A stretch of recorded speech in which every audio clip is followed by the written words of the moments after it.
মাননীয় স্পিকার, আরেকটা জিনিস, এই সরকারে রাসেল ভাইপার সাপ চলে আসছে। মাননীয় স্পিকার, এই সাপ আসার কারণে সরকারে যখন সাপ আসে প্রকৃতিতে বেজি থাকে, এই বেজি করে কি সাপরে নিয়ন্ত্রণ করে। কিন্তু এই সরকারে দেখা যাচ্ছে বিভিন্ন জায়গায় রাসেল ভাইপার আছে, কিন্তু বেজি ওই পরিমাণ নাই যে এই সাপরে ধরবে। মাননীয় স্পিকার, আপনি দেখেন, এই আরে আমরা বঙ্গবন্ধুর খুনিরে আনতে পারি না, আর টাকা পাচার করে এই টাকা ফেরত আনবো কিভাবে? মাননীয় স্পিকার, আপনি দেখেন টাকা পাচার এই সরকারের বড় একটা সমস্যা। টাকা পাচার ঠেকানো যাচ্ছে না।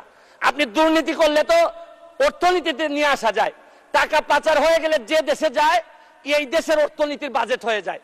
আরে আমরা বঙ্গবন্ধুর খুনিরে আনতে পারি না, আর টাকা পাচার করে এই টাকা ফেরত আনবো কিভাবে? এইটা একটা বড় সমস্যা। টাকা পাচার করে আমাদের বাজেট সংকুচিত হয়ে যাচ্ছে। মাননীয় স্পিকার, আরেকটা জিনিস, এই সরকারে রাসেল ভাইপার সাপ চলে আসছে। মাননীয় স্পিকার, এই সাপ আসার কারণে সরকারে যখন সাপ আসে প্রকৃতিতে বেজি থাকে, এই বেজি করে কি সাপরে নিয়ন্ত্রণ করে। কিন্তু এই সরকারে দেখা যাচ্ছে বিভিন্ন জায়গায় রাসেল ভাইপার আছে, কিন্তু বেজি ওই পরিমাণ নাই যে এই সাপরে ধরবে। মাননীয় স্পিকার, আপনি দেখেন এই আমাদের প্রতিষ্ঠানগুলা কত দুর্বল হয়ে গেছে। আমাদের প্রতিষ্ঠান, একজন ভদ্রলোককে দুদক ধরতে পারে নাই, একজন ভদ্রলোককে এনবিআর ধরতে পারে নাই, বাংলাদেশ ফাইন্যান্সিয়াল ইন্টেলিজেন্স ইউনিট ধরতে পারে নাই। আর এনবিআর এর মতিউর রহমানকে ধরলে একটা ছাগল ছাড়া এই লোককে তো আপনি আনতেই পারতেন না। ছাগল কাণ্ড হওয়ার কারণে আর ফেসবুক ভাইরাল। এক মিনিট বক্তব্য আপনার বরাবর অ্যাপ্লিকেশন আছে। আমি 247 ইনভোক করতেছি। এখানে 247 হচ্ছে কি আমার বিরুদ্ধে, এখানে একজন মাননীয় সংসদ সদস্য আমার বিরুদ্ধে অভিযোগ দিয়েছেন। আমার আত্মপক্ষ সমর্থনের সুযোগ দেওয়ার জন্য, আমি সময় দেওয়ার জন্য আপনার কাছে দাবি জানাচ্ছি।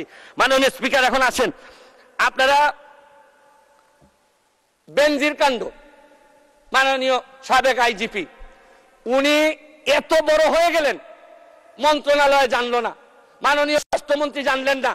এই বাচ্চাটা এত বড় হয়ে গেল, আর কিছুদিন সুযোগ পাইলে পুরা গোপালগঞ্জ কিনে ফেলতেন এই বেনজির সাহেব।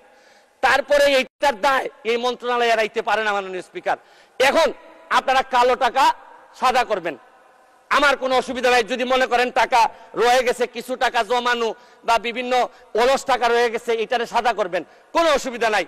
কিন্তু এই সাদা করার মধ্য দিয়া বেনজির আর মতিউরের টাকাও যদি সাদা হয়ে যায়, আর এদের ভবিষ্যৎ প্রজন্ম উত্তরাধিকার, আদর্শের উত্তরাধিকার যারা, তাদের টাকাও যদি সাদা হয়, তাহলে এই সময় শেষ, 1 মিনিটে শেষ করুন।